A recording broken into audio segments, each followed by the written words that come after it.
someone who wasn't getting over you. When I move to the side, when I move, are you mine? And I know. Assalamualaikum anak-anak, selamat pagi semuanya. Oh ya, sebelum kita memulai pembelajaran hari ini, alangkah baiknya kita berdoa terlebih dahulu ya. Mari kita berdoa bersama-sama. Bismillahirrahmanirrahim. Raditu billahi robba wa bil islami dina wa bi muhammadin nabiyya wa rasula. Rabbi zidni ilma warzuqni fahma. Rabbi shrahli sadri wa yassirli amri wahlul uqdatam min lisani yafqahu qawli. Amin ya rabbal alamin. Baik, selanjutnya bagaimana kabar kalian semua anak-anak?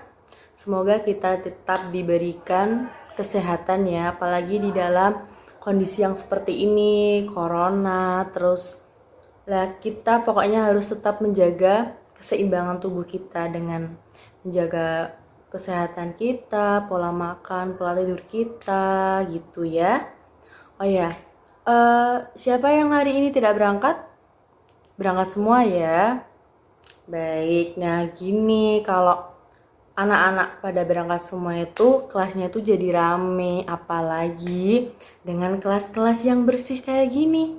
Pembelajaran itu sangat nyaman. Jadi pembelajaran yang nyaman itu dengan bukan hanya di kelas atau dengan materi yang memuaskan, itu juga ada juga salah satu faktor dari lingkungan. Semisal pembelajaran kita lingkungannya kotor, banyak sampah itu kan banyak menyebabkan nyamuk, kan jadinya kumuh lah. Apa pembelajaran kita bakalan nyaman? Kan tidak. Nah, dengan kelas bersih seperti ini, pembelajaran kita akan nyaman dan kita akan menerima ilmunya itu bisa diingat-ingat dan juga dapat bermanfaat kelak di dunia maupun di akhirat. Nah, oh ya, untuk pembelajaran hari ini Ibu akan mengajarkan tentang ilmu tajwid. Nah, tajwid itu apa sih? Tajwid itu salah satu tata cara untuk mengetahui bagaimana cara membaca huruf Al-Qur'an gitu. Nah, di sini Ibu akan menyampaikan materi tentang qalqalah. Siapa yang tahu qalqalah? Ayo siapa? Ada yang tahu qalqalah di sini? Baik, yang tahu nanti bisa di komen ya di kolom komentar. Oh ya, pengertian qalqalah. Qalqalah itu adalah bagian dari hukum bacaan dalam ilmu tajwid yang dibaca memantul atau dipantulkan. Nah, bagaimana Bu hukum bacaan dari qalqalah tersebut? Nah, hukum bacaan dari qalqalah ini itu ada dua. Yang pertama, ada apa? Yang pertama ada qalqalah sugro atau qalqalah kecil. Nah, dan yang kedua ini ada apa yuk? Ada qalqalah kubro atau qalqalah kubro itu kan besar ya. Nah, dari dua qalqalah ini nanti ada beberapa penjelasannya masing-masing. Nah, lalu apa sih huruf qalqalah itu? Nah, ini huruf qalqalah itu ada 5 ya, ada 5. Diingat-ingat huruf qalqalah ada berapa anak-anak? Ada 5, iya betul. Yang pertama ada huruf ba. Ada ba, yang kedua ada huruf jim. Dan yang ketiga ada huruf dal. Dan yang keempat ada huruf to. Dan yang kelima ada huruf qaf. Nah, agar kita ini lebih mengingat apa sih huruf qalqalah ini, kok susah banget dihafalin. Nah, agar lebih mudah kita mengingatnya, kita bisa menyingkat huruf qalqalah ini dengan menjadi baju di toko. Nah, sampai sini paham ya anak-anak ya? Nah, selanjutnya tadi pengertian qalqalah. Qalqalah kan tadi ada 2 macam. Nah, yang pertama itu ada qalqalah sugro atau qalqalah kecil. Nah, qalqalah sugro adalah apabila dalam satu lafal itu terdapat huruf qalqalah berharokat sukun asli, bukan karena wakof. Jadi, misal di tengah-tengah kalimat itu ada salah satu huruf qalqalah tadi, 5 itu. Nah, itu kalau huruf qalqalahnya itu dibaca sukun, berharokat sukun. Jadi bukan mati karena wakof, tapi emang sukun asli. Nah, contohnya dari Quran surat Al-Lahab ayat 5.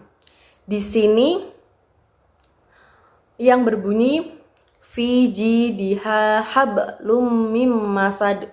Nah, dari ayat tersebut dalam kalimat hablu diketahui ada huruf ba yang diwakofkan di tengah kalimat. Nah, ini contoh qalqalah sugro dengan huruf ba. Yang kedua ada contoh dari surat At-Tin ayat 6. Falahum ajrun ghairu mamnun. Nah, dari ayat tersebut dapat diketahui bahwa huruf jim yang diwakofkan di tengah kalimat. Nah, yang ketiga ada dalam surat Al-Qari'ah ayat 10 yang berbunyi wama adraka ma hiya. Nah, dari ayat tersebut itu terdapat huruf dal yang diwakofkan di tengah kalimat. Ini dinamakan qalqalah apa tadi? Sugro. Iya, qalqalah sugro. Qalqalah sugro ini dipantulkan ya. Nah, contoh selanjutnya ada di Quran Al-Ahdiyat ayat 5. Nah, yang berbunyi fawasat nabihi jam'a. Dari ayat tersebut itu terdapat apa ayo? Fawasat itu ada to. To di tengah kalimat berharokat sukun itu dinamakan qalqalah sugro ya. Ingat, huruf qalqalah itu ada 5. Baju di toko. Selanjutnya, yang terakhir ini ada dari Quran surat Al-Alaq ayat 1. Iqra bismi rabbikal ladzi khalaq. Nah, di awal itu kan ada iqra. Di situ terdapat huruf qaf yang diwakofkan di tengah kalimat. Nah, ini dinamakan qalqalah sugro. Nah, untuk yang qalqalah kubro ini apa? Qalqalah kubro itu apabila dalam satu lafal terdapat huruf qalqalah yang berharokat hidup atau tasjid, lalu diwakofkan di akhir kalimat. Iya, betul. Nah, jadi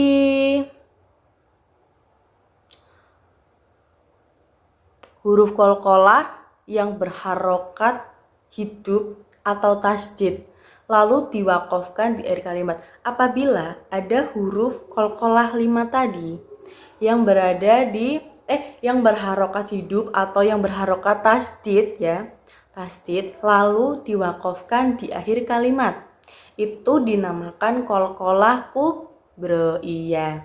Nah, bagaimana sih contoh qalqalah kubro ini? Nah, yang pertama itu ada Quran surat Al-Lahab ayat 1 yang berbunyi tabbat yada abi lahabin watab. Watab ini termasuk bacaan qalqalah kubro. Karena apa? Karena di situ terdapat ba yang diwakofkan di akhir kalimat dan berharokat hidup dan bertasjid.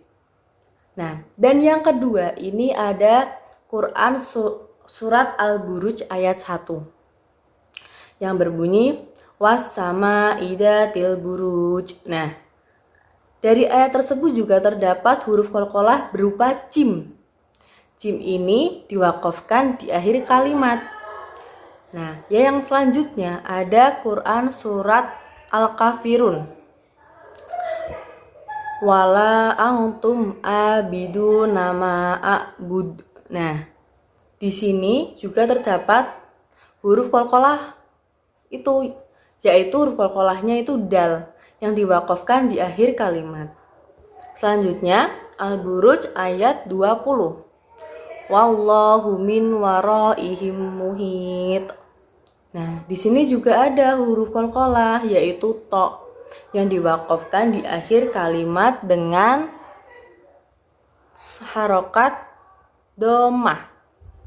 Yang terakhir ada Quran Al-Alaq ayat 1 yang berbunyi Iqra bismi rabbikal ladzi khalaq.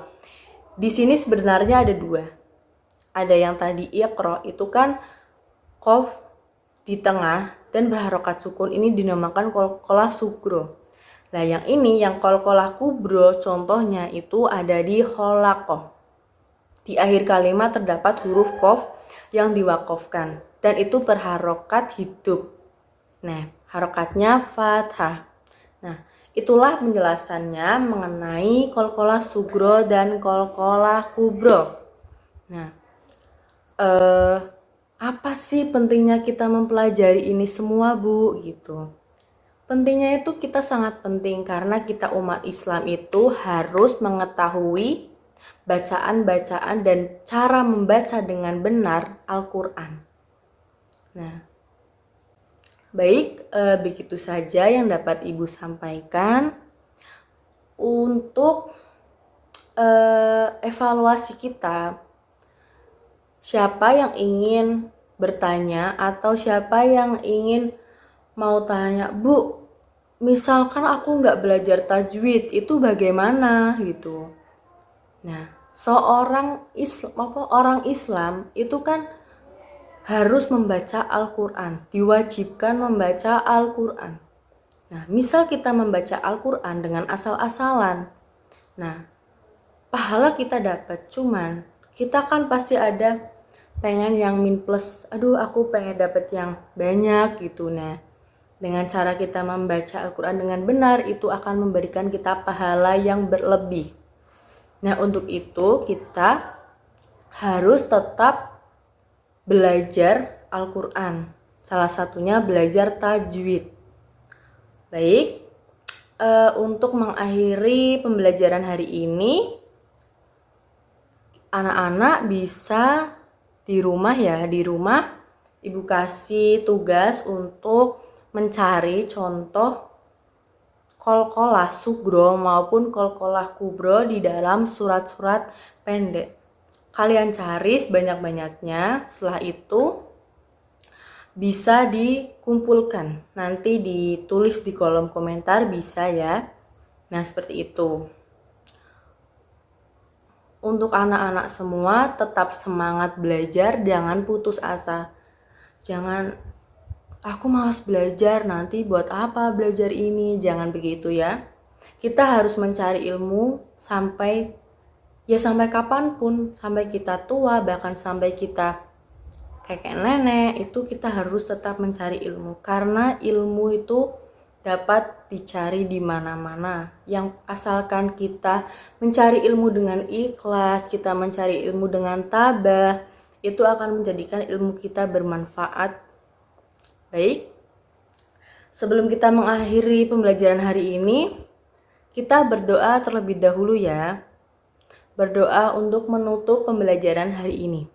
Bismillahirrahmanirrahim. Wal asri innal insana lafi khusrin illal ladina amanu wa amilus solihati wa tawasaw bil haqqi wa tawasaw bisabr. Selesai pembelajaran hari ini, kita bertemu kembali ke pembelajaran selanjutnya tentang ilmu tajwid. Dadah, terima kasih.